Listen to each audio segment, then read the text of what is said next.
ሰላም ለእናንተ ይሁን የዚህ ቻናል ተከታታዮች። ዓለማችን በሁካታ በሩጫና በጭንቀት ተሞልታለች። በዚህ ሁሉ መሃል ግን ነፍሳችን የምትፈልገው አንድ ነገር አለ። እርሱም ሰላም ነው። ዛሬ የህይወት ስንቅ በተሰኘው አዲስ ተከታታይ ዝግጅታችን በፈተናዎች መካከል ሆነን እንዴት የውስጥ ሰላማችንን መጠበቅ እንደምንችል እንመለከታለን። ብዙዎቻችን ሰላም የሚመጣው ችግር ሲጠፋ ይመስለናል።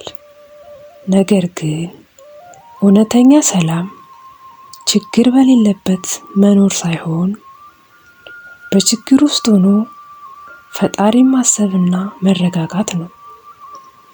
ቅዱስ መጽሐፍ እንዲህ ይላል፣ ሰላሜን እሰጣችኋለሁ፣ እኔ የሚሰጣችሁ ዓለም እንደሚሰጠው አይደለም። ይህ ሰላም በገንዘብ የማይገዛ በሰው የማይሰጥ ነገር ግን በጸሎትና በትዕግስት የሚገኝ ድንቅ ስጦታ ነው። ታዲያ ይህንን ሰላም እንዴት እናገኘዋለን? አንደኛው፣ ቀኑን ከመጀመር በፊት ጥቂት ደቂቃዎችን ለምስጋና ስጥ። ምስጋና ለሰላም ቁልፍ ነው።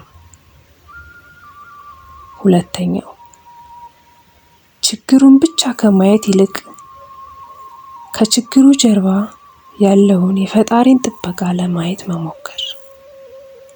ሶስተኛው፣ በቀን ውስጥ ቢያንስ ለ10 ደቂቃ ከስልክና ከጫጫታ ርቀህ ከራስህና ከፈጣሪ ጋር ተነጋገር።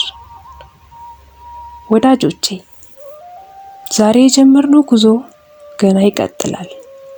በሚቀጥለው ክፍል ተስፋ መቁረጥን እንዴት እናሸንፋለን በሚል ርዕስ እንገናኛለን።